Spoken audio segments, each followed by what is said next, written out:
Welcome to the Recruitment Equation, the no-nonsense podcast where we get real about what it takes to succeed in talent acquisition.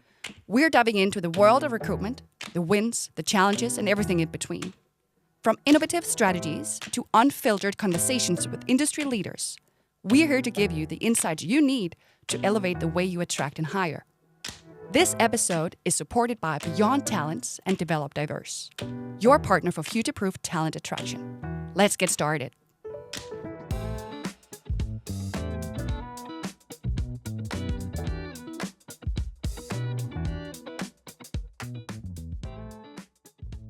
Wonderful.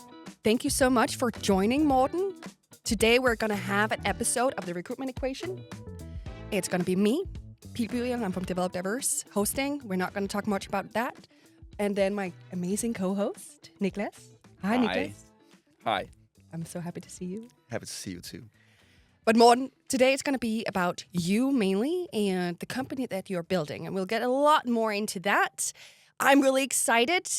We got the chance to talk briefly not too long ago. And I really think you have a lot to offer on the topic here about using AI, of course, in a practical setting within the TA setup, specifically assessment and so forth. But you'll tell a lot more about that. And then we'll have a great conversation with good questions and discussions here. So welcome, Morten. Thank you. Thank you for having me. I was super stoked about getting an invite for this. So perfect. We are as well. We are. Definitely. Morten, could you just briefly, if you start just saying a few words about yourself, I think that's a lot more interesting than me necessarily just rephrasing your LinkedIn Sure. CV. Well, I'm Morten. I'm one of 3 co-founders of Fairec, which is short for Fair Recruitment, which I guess we'll get more into later. I originally come from a finance background, but took the jump into this startup world as of, almost a year ago we started laying the bricks for this adventure. And I guess now we're here, and I'm looking very much forward to talking a bit more about Fairec and recruitment in general. So would you say Fairec or Fairec? Fairec. Okay, wonderful.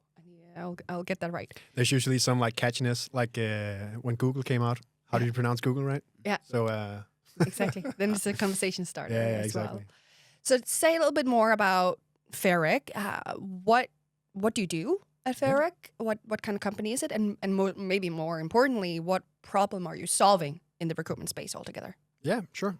So Fairec is an applicant evaluation tool that uses AI to help hiring managers screen applicants more efficiently and more personally and more inclusively.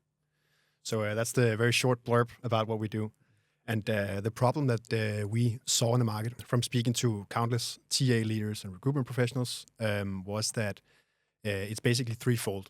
It's super time-consuming to screen applicants from speaking to them, and nobody likes it. Most people can nod to that. And the second is that it's usually pretty biased. A lot of unconscious bias in screening, whether it be confirmation bias or whatever. People have a tendency to select people that look like themselves. And finally, it's very unnuanced in the sense that the documentation that applicants provide at the initial phase of the recruitment process is usually pretty one-sided. They have the control over what is put into the documentation, and the recruiter on the other side of the table has no way of knowing whether this is actually true or, what's going on there. So they're trying to infer sort of information from this documentation that they have no control of sort of validating. And those are really sort of the three overarching problems that we sought to solve. How did you come up with it in the first place? That's a super good question. Coming from my background in finance, I sat in one of the larger consultancies, and we were running a recruitment process for a junior role. And it's usually pretty competitive roles in those big consultancies, and especially in finance. And for one junior position, we got in, I think it was 400 or 500 applicants, which is an insane amount. And the screening and the initial start phase of the recruitment process, the initial evaluation, was sort of decentralized from the HR department. So our own department had to sift through all these applications and the CVs and resumes to screen and shortlist that. And consultants don't really like doing screening. That's not what they're put on this planet for. Most hiring managers don't. Nope. in my experience. Exactly. So they usually divided it out to, I don't know, 4, 5 different people, and they had to sift through all of this. And they usually applied sort of arbitrary variables to select the applicants. That could be grade point average or something like that, which really doesn't say super much about an applicant's abilities. And they also have a tendency to apply different sorts of bias. At least also in finance, it's there's like a stereotypical finance person, which is usually white male. So in the selection, it would, at least for the people screening through, it would be confirmation bias towards selecting those. Or maybe if it came from above, I don't know, it could be that you wanted to steer away from that or something like that. Nonetheless, it's bias, right? And then also, as the final pillar, the unnuanced one is that we often got a lot of applicants that on paper looked super relevant, super bright people. We selected them, shortlisted them, called them, got them in for a meeting. And then at the first sort of 20-minute elevator meeting, we were like, who are these people? They are nothing like what they wrote on paper. So we had a problem in sort of validating the skills that the people applying actually had. Very cool. Yeah. I always like when there's like a personal problem Yeah. that you're sort of solving and looking to solve. And I think just the last thing about Fairec, because I think at least I get a lot of questions and see a lot of things about AI, using AI for recruitment, AI here and AI there, and the AI train and all this kind of sort of analogies for AI and using AI in recruitment, which in these days often goes to either AI agents or LLMs. Really, various bots in that way. How are you using AI? Yeah, at Fairec? Super good question. How we use AI, because we also hear it, it's become sort of a buzzword, very much of a buzzword, and we don't want to be part of the buzziness. I think there's no, we also use AI, so it's not because it's a bad thing, right? But I think it's something that people want to have and want to use, but don't always know how. No, I think exactly, and it has to be used sort of intelligently. Yeah. That's easy for me to say, but how we do it and how it works in our solution is that the hiring manager calibrates our tool based on their specific job position. So they enter their job description and all these things. The AI goes through that, figures out, okay, what are the requirements for this position? Because they appear from the job description, or should at least. And they calibrate what sort of parameters should be emphasized during the conversation. And they also calibrate how much of the applicant should be anonymized. So different identity indicators. This could be name, gender, educational institution, all these things that might introduce some sort of bias. We can anonymize those. Once they calibrate this, they get a link, which they use as the application link. And the applicant goes to this link, fills in the form, and gets an invite for a short AI screening interview. It's a 10, 15-minute interview, and it's based on your CV as it relates to the job description. So the AI looks through your CV and see, okay, where are the holes in terms of what is required in this specific position? And it's going to ask you super job-specific questions at the interview. And you get a chance to sort of elaborate on your profile and maybe even defend your profile and sort of enrich the data that is already in your CV. And you can sort of, at least you get a chance to shine more than you might do from your regular CV. And if you have a really nice CV, it's pressure tested to figure out whether you're actually as good as you say you are. I'm interested in that applicant experience. When I get a link and I open up the screen. Yeah. What do I see on the screen as I get interviewed? As you get interviewed, we have, without sort of name-dropping big companies, we try to make it look as much as sort of Microsoft Teams as possible. And the reason for that is that we want the candidate to be comfortable, to see something that they've, experienced before. So if they see a screen that looks something like they've seen before, they're not as sort of scared. Because, this is a very innovative solution in a sense. We don't see it, at least in Denmark, not very often, that people get sort of AI screened for a video interview. So if they see something that they're comfortable with, they might have, more comfort, at least, in going into the interview. Yeah, and you told me that it's not an avatar, so you haven't, so you haven't created like a face that like with a robot voice. No. Try and mimic the online interview. No. So how is the questions? How are they asked to me as an applicant? It's a verbal interview. And the reason for that is also that we want to make sure that people don't use LLMs and stuff like that to answer the questions. So it's an actual verbal interview. The questions are prompted on the screen, and we don't really use any avatars. And that's it's a very active reason. The one thing is that if we use a very human-like avatar, people might be confused to whether this is an actual person, even if they're told this is not a person. If it looks like a person, they might think it's a person. And we also don't want to go the cartoonish way. We see a lot of these avatars that look almost like emojis, and we didn't really feel like that was super professional. So we'd rather sort of skip the entire thing and just prompt the questions on the screen so people can always see what they're answering. We do have some sort of sound waves mimics on the screen such that the person can see that there's something dynamic going on. But and they can always see themselves. They can also turn off the camera if they wish to. It's not a requirement, but that's for their comfort. That's really interesting. So as I answer these questions, of course, there is the actual words that I say that is transcribed and then, in some way evaluated. Do the technology do anything else? Can it look at the mimic, my facial expressions, or is it purely, what I say with my voice? It's purely what you say. Yeah. And what you say is transcribed, which also means that the tone of your voice, it doesn't matter. Okay. And that's also good because that could also introduce bias in terms of, different cultures having different accents and stuff like that. So it's transcribed. Yeah.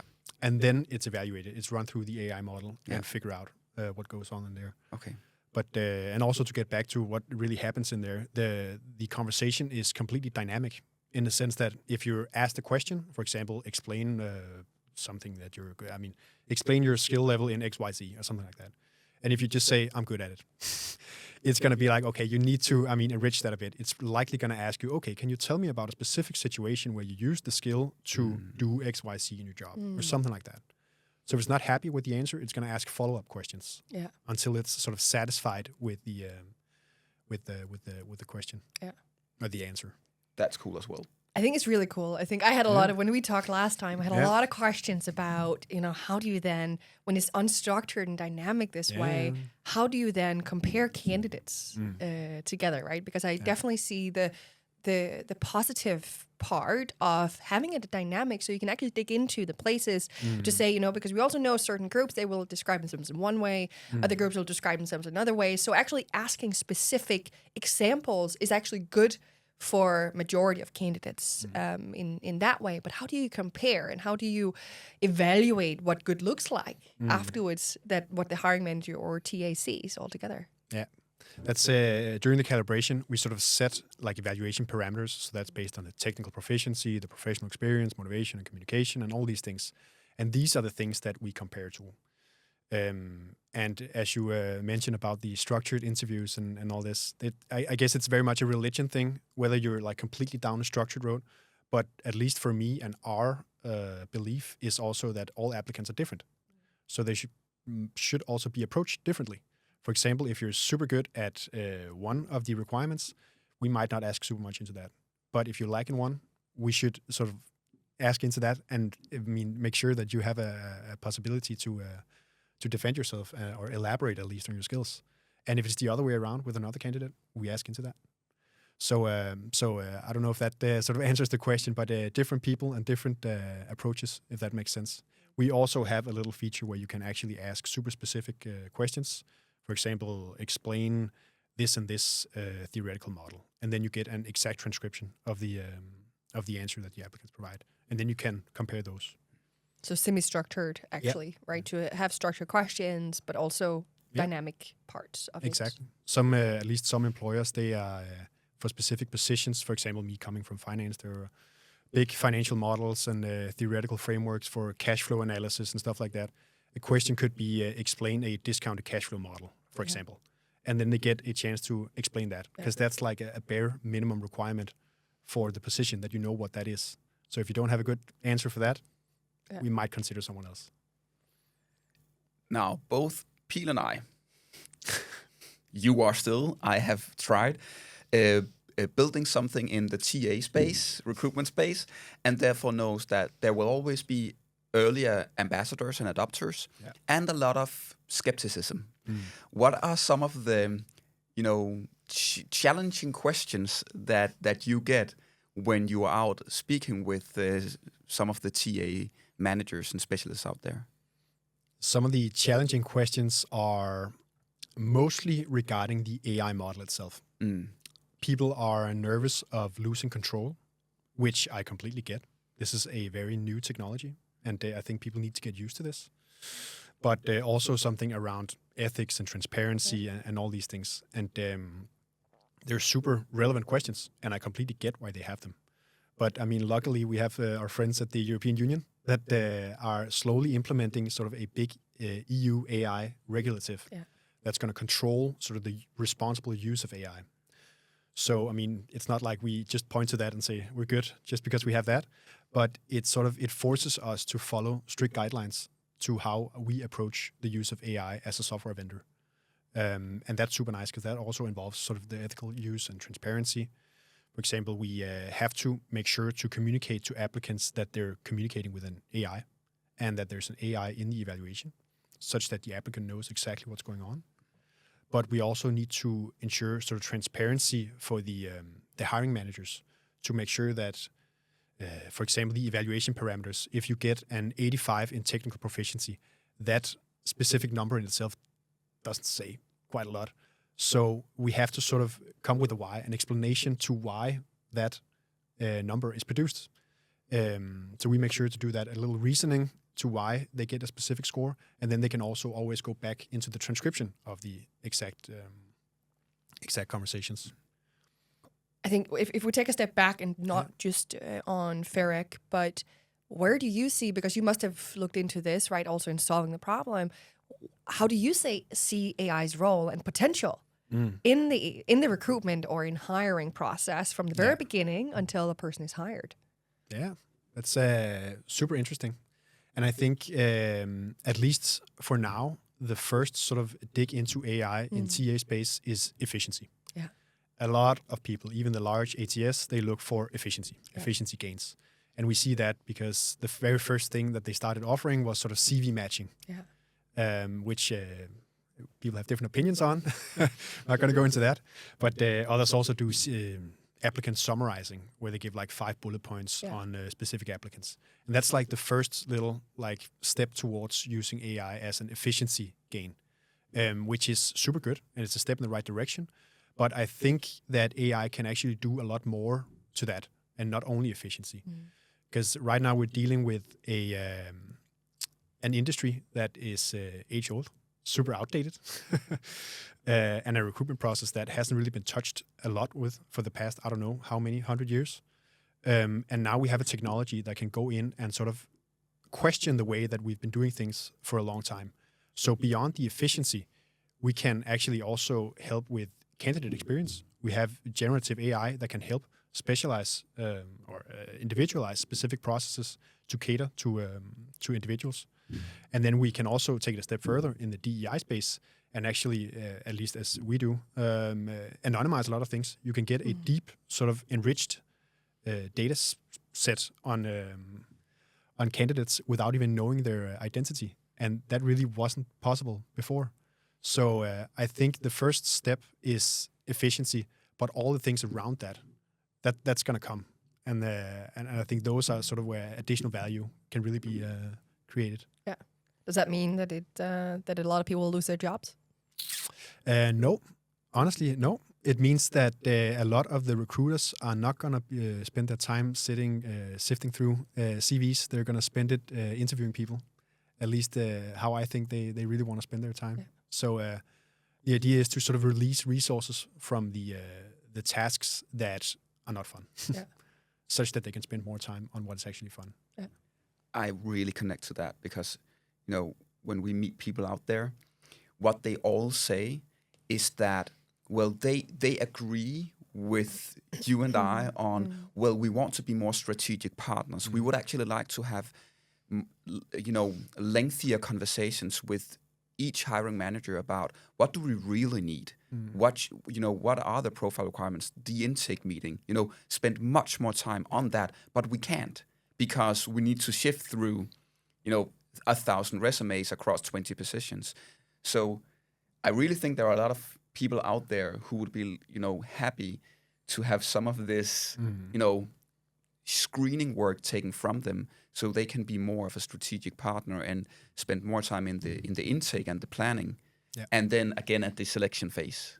Going from now we have the 5 best. How do we choose the one? And that's honestly also what we're thinking, because one, it's the less fun part, but also it's the part that you don't necessarily, at least that's what we feel, need as much of the human touch. Because, as you get further into the recruitment process, the human sort of knowledge and everything that humans know about TA is being much more important in the selection. Because in the very first part, you hopefully all you need to sort of evaluate on is the skill set, at least for many positions. Whether people are skilled in the specific, whether they're able to actually perform the task that they're asked to, and reduce as much bias in that selection as possible. So figure out what is the skill set, what are the qualifications, perfect. And then we get into gut feel and all these things. And gut feel, an AI model can't do that. And it's never going to be able to. That's a bold prediction from me. And just one thing, because I can hear the voices from LinkedIn already now. Yes, AI is just a new bias. So we can't say that humans are biased and now we introduce AI so it's unbiased, but it is choosing the bias. Yeah. So that's all. We had the conversation, every screening will always be imperfect. We will always deselect someone who, if we interviewed all 500, it might be that we would choose someone else. But it is ensuring that the bias that we introduce gives the advantage to the right people and not deselects the right people. As you said, yes, this will give an advantage to people who are very good at verbalizing their competencies. Yeah. Those are specific personality types. Well, yes, but there might be a better correlation between that skill and the actual job performance than the unconscious bias of, I don't like that skin color, I don't like that name, you're not from CBS, you're from, Copenhagen, or whatever. I agree. So it's not, for me, it's just important that we have this very conscious conversation about, this is not removing bias. This is shifting from really stupid bias to functional bias. Yeah. And not only choosing the people who play golf necessarily, right? We are laughing about this, right? But algorithmic bias is well documented, and it is a valid concern, in my opinion, right? Because when we just looked at it's many years ago, but Amazon went into a shitstorm, right? Because they all of a sudden they had, back to your problem, too many candidates. Let's do the first screening, use AI, right? Let's really, and this is before LLM and everything, right? This is many years ago. But it's well documented, and what they saw was, let's train the model on the people who are successful in the company today, and let's do the first screening based on that to have more successful candidates through the first screening. And what happened was, right, that all of a sudden it selected people based on gender, and I think we can only guess what gender. What do you think? What gender made through? Of course, the female. All of a sudden, right, the people, no women made it through the first screening because successful people at Amazon was men, right? And there was also a connection between playing golf and being successful at Amazon. So all of a sudden, you had to be a man and you had to play golf to be selected, right? Because that's what it can do when you're not aware of how you trained and how what bias is, back to your point, Nicklas, right, made it through for selection. Then can really become ugly. So I think that's also related to why there is a fear. Yeah. Because most people know this Amazon case. Microsoft also had a case. Large companies who tried to be really innovative. And now, a lot of people, maybe in Denmark, we're a little bit more cautious than we need to be. I see a bigger development in the UK, to be honest. Yeah. But how do you work with that? How do you work with algorithmic bias to make sure it's not only men who play golf who make it through? It's actually, and before I answer that, it's actually a super interesting question, and I have a good answer for that. But before that, I always think of it like taking a step back and look at the bias that's actually introduced by humans selecting people. Because at least from going back to the process that we had, 5 different people sifting through 500 CVs, that's 5 different biases applied. And we might split it into 2 days. On one day, maybe your dog died. On the other day, maybe you won the lottery. So, I mean, all these different factors that are outside of your control, in some sense, are affecting the sort of decisions that are made in the screening. And I'm not saying that the AI doesn't introduce bias, because it does. But I would also be afraid of the bias from not using AI. So it's not even balanced, but it's a choice. And right now, we just haven't taken the choice towards AI yet. But at least, so back to the question. We don't like change, right? No, we don't. But so back to the question about how we work with it. Our underlying AI model is hosted through Microsoft. And Microsoft has built sort of a protection layer around the model, which is as they say, sort of an anti-bias. It's been prompt engineered out of the bias. So, I mean, and we don't really know what's in this, but I think we must take Microsoft's word for the fact that, okay, they've done what they can to ensure as little bias as possible in this. It's the same model that Copilot uses. It's the same model that all these software vendors. So in that sense, we're fairly comfortable with that. And beyond that, we can also ensure that it's consistent bias, if that makes sense, in the sense that everyone is evaluated based on the same foundation. So instead of having 5 different people evaluating with 5 different biases, you have the same layer foundation. So it gets easier to sort of evaluate between people.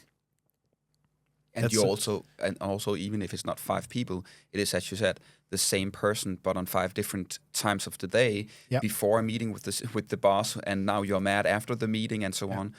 And what I also think we lose in the conversation about AI is that if the data set from my screening as a recruiter shows you that I'm biased, then you will try and bias train me. But what we know from bias training is that it's very difficult to get good effects on it, but it's very easy to train AI models. Yeah. So if you have your AI model and it shows actually a structural, consistent bias, then you can train the model to accommodate it, so it then levels out, where the human brain is not as trainable as an AI model is. Or consistent, for that matter. Exactly. And it's actually, we see a lot these days about different sort of software vendors offering AI solutions where they call their solution unbiased. And I don't think that's utopia. It doesn't exist. Something unbiased doesn't exist. Because even bias correcting a model, that's still a bias. Exactly. Yeah. So, I mean, we are very much pro marketing ourselves as reducing bias. Taking bias away, we can never offer an unbiased solution. That's simply impossible. Yeah. Bias awareness, reducing bias, these kind of things, right? Yeah. For more conscious decision making altogether. So we don't have too much time left, Morten. So I think what I see, there's still a lot of resistance towards adopting AI, but there's a huge interest in this.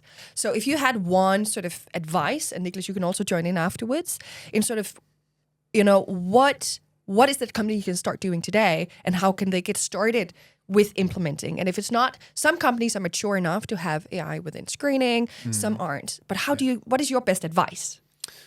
My best advice would be start in the small use cases.